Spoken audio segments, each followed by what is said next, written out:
In my opinion, the most useful jig you can have in your shop is a good table saw sled, because a good sled can really maximize the functionality of that table saw.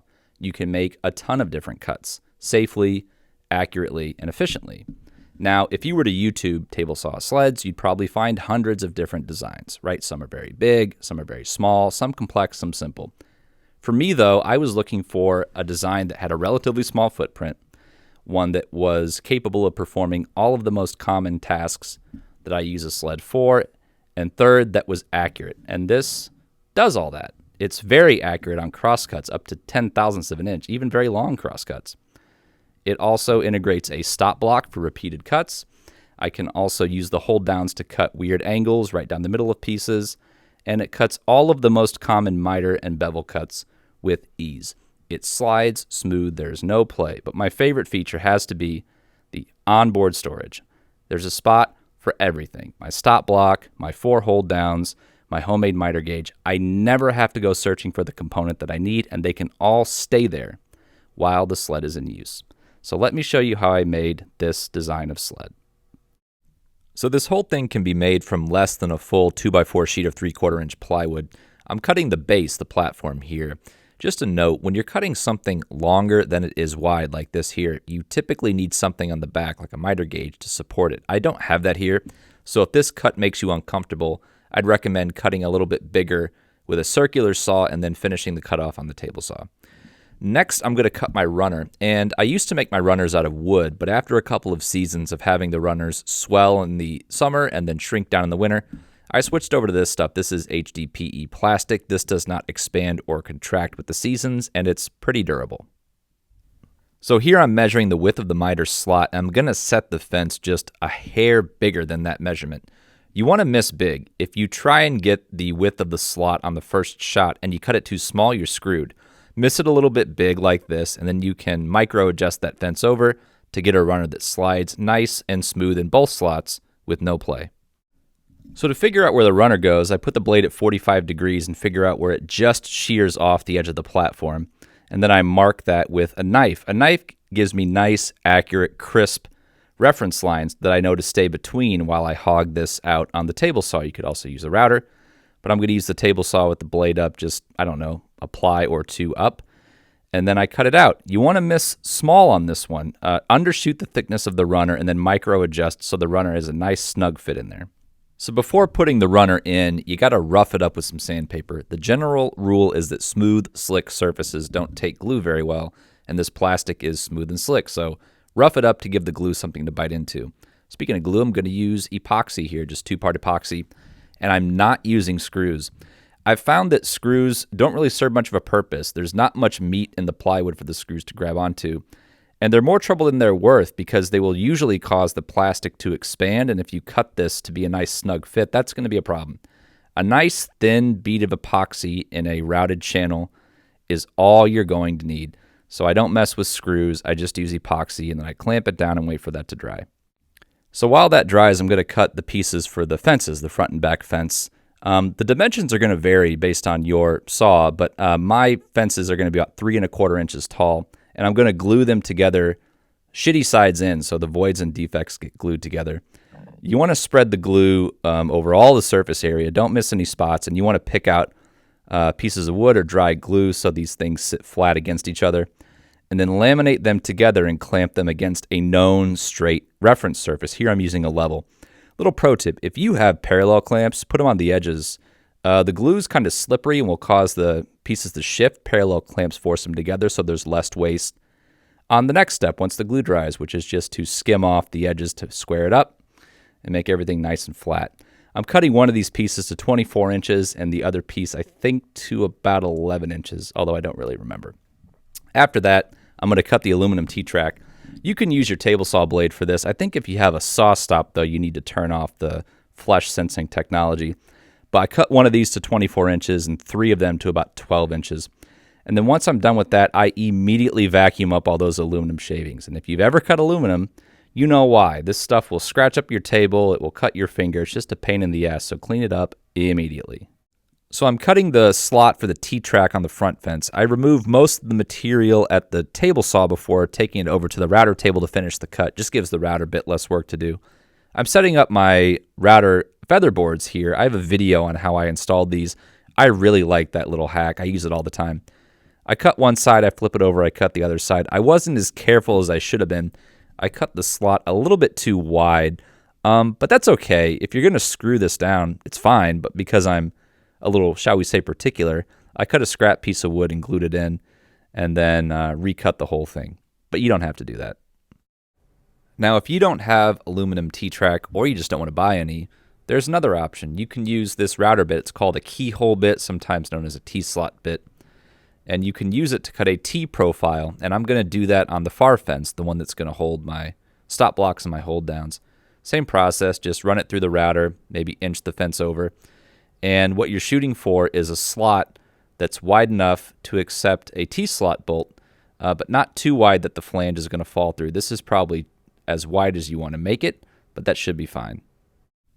So the far corners of the sled don't do anything, and so in order to reduce the overall weight of the sled, I cut them off, and I cut off as much as I can get away with.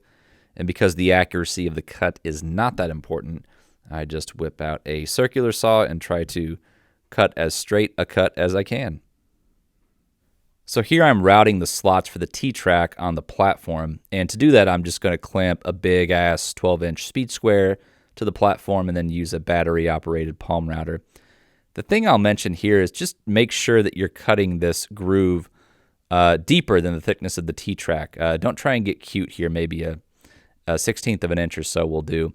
The reason I like this setup though is because I can just sort of whack it with a hammer to inch it over. I don't have to unclamp and reset and readjust everything. So nice little time saver.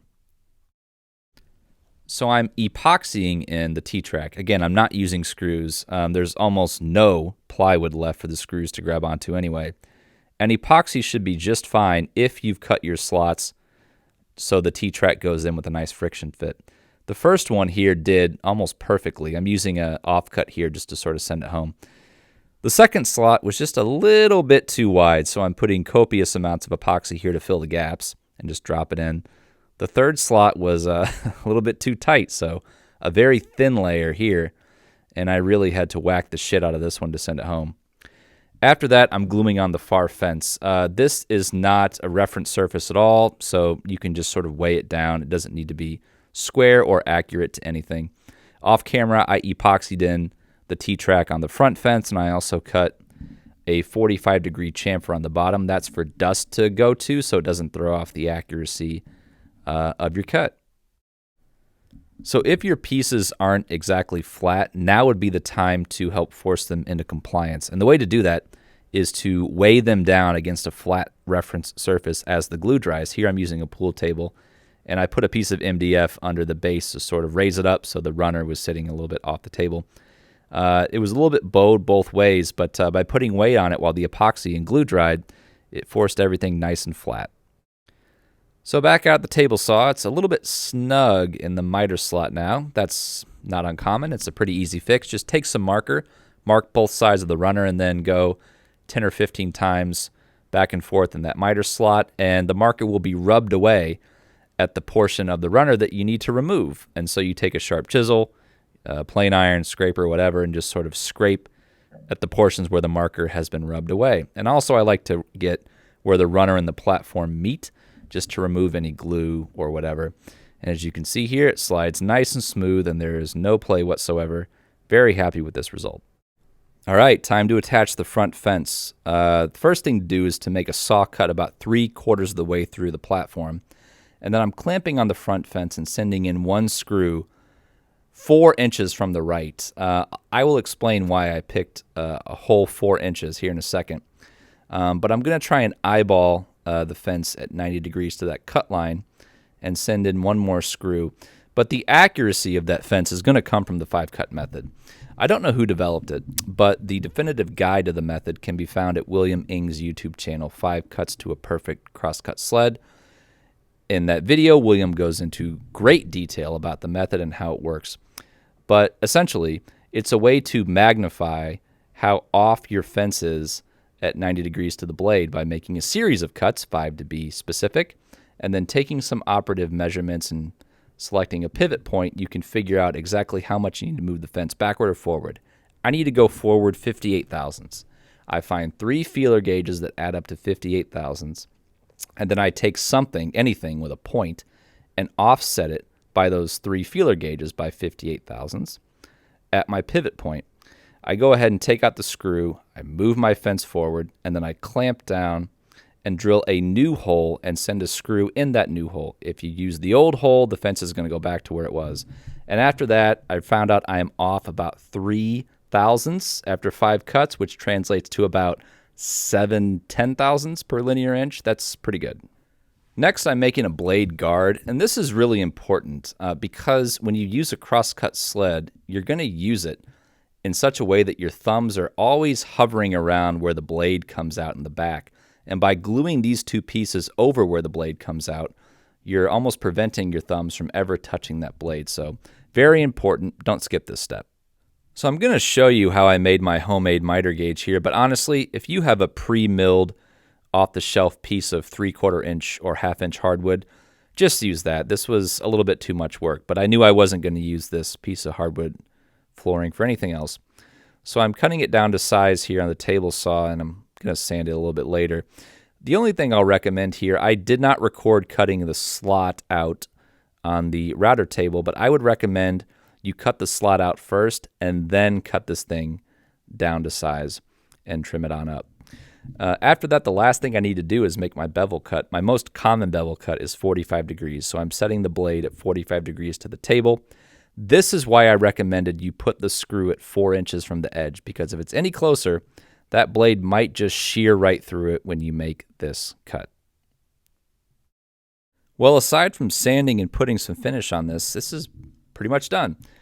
You might be asking yourself, well, why don't you just use a miter saw to do all these cuts you've shown me? Well, a couple of reasons. A miter saw really is a construction grade piece of equipment. It's not intended to cut as precise as what I've made my sled to cut. It's also harder to cut smaller pieces, and it's kind of loud. But the biggest issue for me, it shoots dust everywhere. In fact, if you Google miter saw dust, you're going to find about 1.5 million ways people have come up with to contain that dust. The table saw, because the blade spins down into the cabinet, sort of shoots a lot of that dust in, so it's a less dusty operation. Also, if you use your miter saw a lot, you're probably going to be tempted to build one of these miter saw stations, and that never made sense to me. This is a huge investment in shop space when you can just bring all that functionality, more or less, to the table saw itself by using a sled like this. It's more accurate, it's safer, less dust, and more versatile, in my opinion. So I'll step off my soapbox and let you decide for yourself. But if you want to make a table saw sled where everything is in one place, this is the one for you.